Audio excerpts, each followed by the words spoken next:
Okay, so this is going to be a reaction video to a YouTuber named Prowler and his demo. He wanted to do a little collab, so here's my little ideas. So Prowler, I'll link your video and everything, and if anyone clicks on his video and his demo tape, just be positive, be respectful, show him some love. If you have any critiques or criticisms, keep it positive, make sure it's something that can help him learn how to get better at guitar or whatever. And Prowler, I think it's really awesome that you put your own demo tape out in the middle of the internet.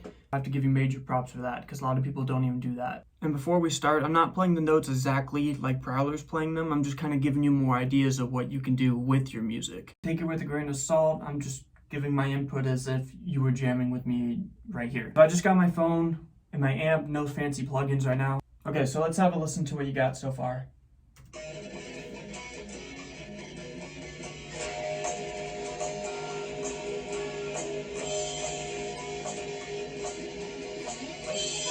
Okay, so first off, you say the song's melodic, the first song, so maybe it sounds like you're doing something like this. You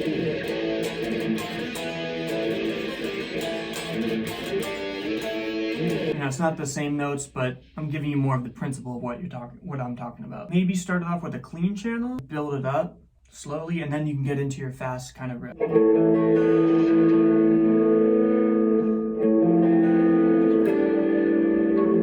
Or you could take what your chords are doing, right?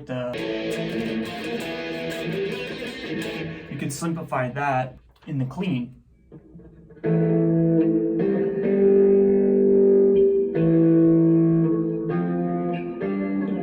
You know, just kind of mess around with what you think and then build it up. Another thing, I do like that you added the power chords ringing in the background.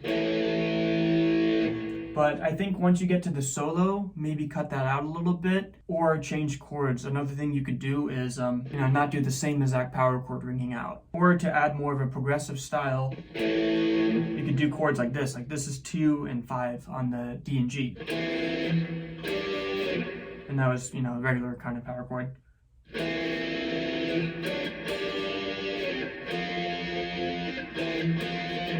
Things like that kind of add dissonance. Let's listen to some more.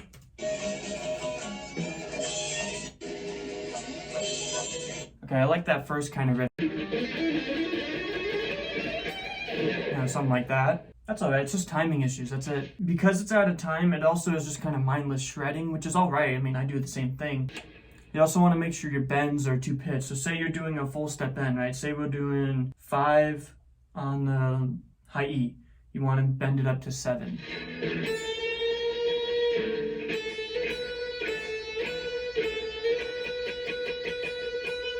That's what you're trying to hit. Right? So here's my little demo version of the first song, right? Hopefully you enjoy it. It's kind of just my idea of what I think you could do. And I did use GarageBand for this, so you can kind of see my little picture right here.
So with my little demo version, right, you can see I did the arpeggiated chords, I did some of the double stops, I did some tapping, I did harmonics, I did octaves, Just a bunch of stuff to build it up. Now, I'm not saying you have to do a bunch of techniques to build it up in any song. It's just, I just wanted to show you there's multiple ways that you can play something to build it up.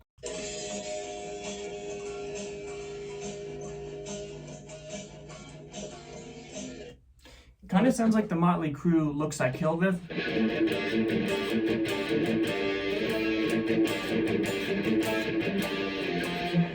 Maybe for that, it just sounds like it's a brand new riff right away and it doesn't really blend into it well. Maybe do your first riff, say this is your first riff, right?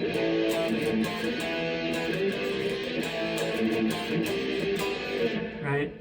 You could blend it in by doing an A-B format. So first riff, A. Then your second riff can be that kind of Motley Crue riff. So A-B. That's a good little format. Then maybe after you do that for a little bit, A-B, like 2-3 times, you could do just the B riff by itself and then start a whole new thing, and that could be its own riff. About a minute in.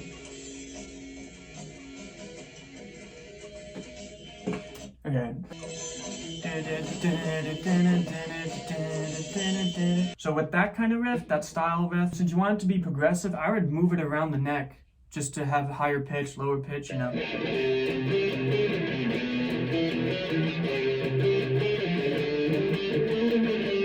know, that could work. And then for the rhythm in the back, just have the accents on the chords. You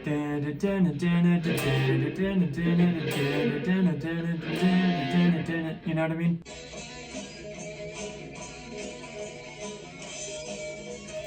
I would give yourself some time to breathe, so it doesn't have to be shredding the whole time. Some kind of rest or space in between just to give your hands a little bit of a break. 426. So more of another solo. Okay, so you have a kind of descending ending, right? Bends, I noticed in that solo you did some bends that did kind of sustain, which is good. Okay, so let's see.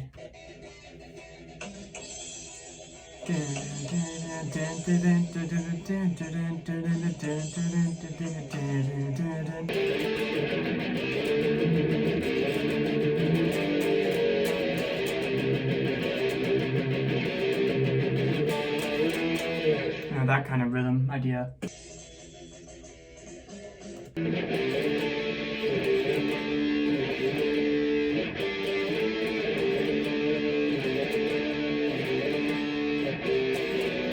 Basically, you're just simplifying it. Instead of doing the mute, you're just doing. So that's pretty nice. I like that. Okay, you got a thrashy riff.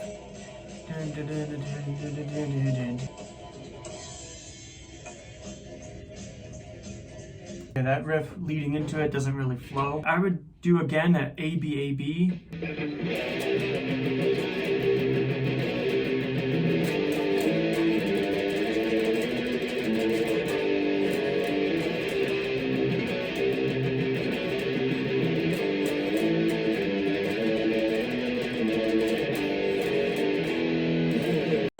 Okay, we're at 6:37.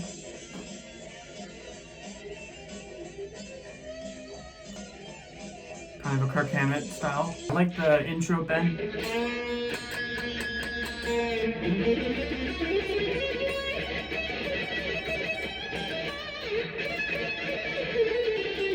One little thing you could do is when you're doing that kind of Kirk Hammett riff,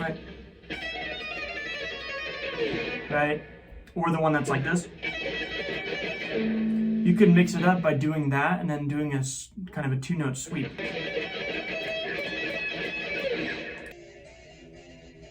Okay, so it seems like you're doing kind of what they did in the 70s, where they played the same riff for like a minute, 2 minutes, and fade it out in a way. Okay, so third song.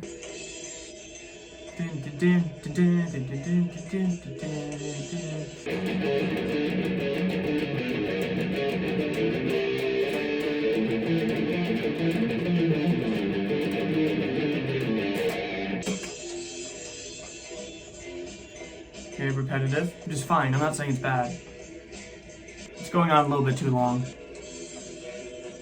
Okay, thrash metal riff. That main riff to the thrash, the main thrash. So you are kind of doing the EADGBe.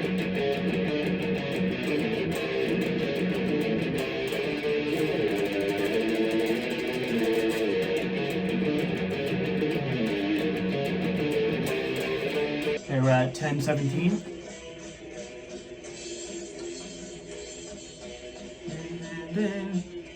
I would kind of do more of a black metal kind of trim picking.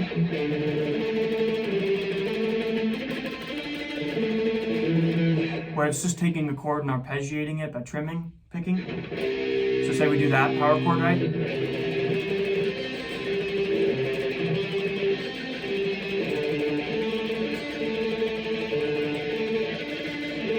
It'll help you work with your trim picking too.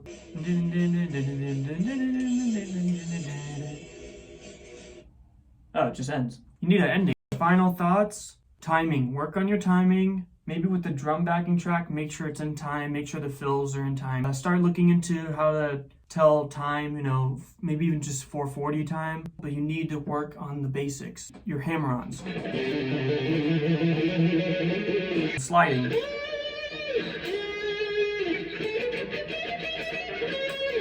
String muting. Going back and forth, these kind of things.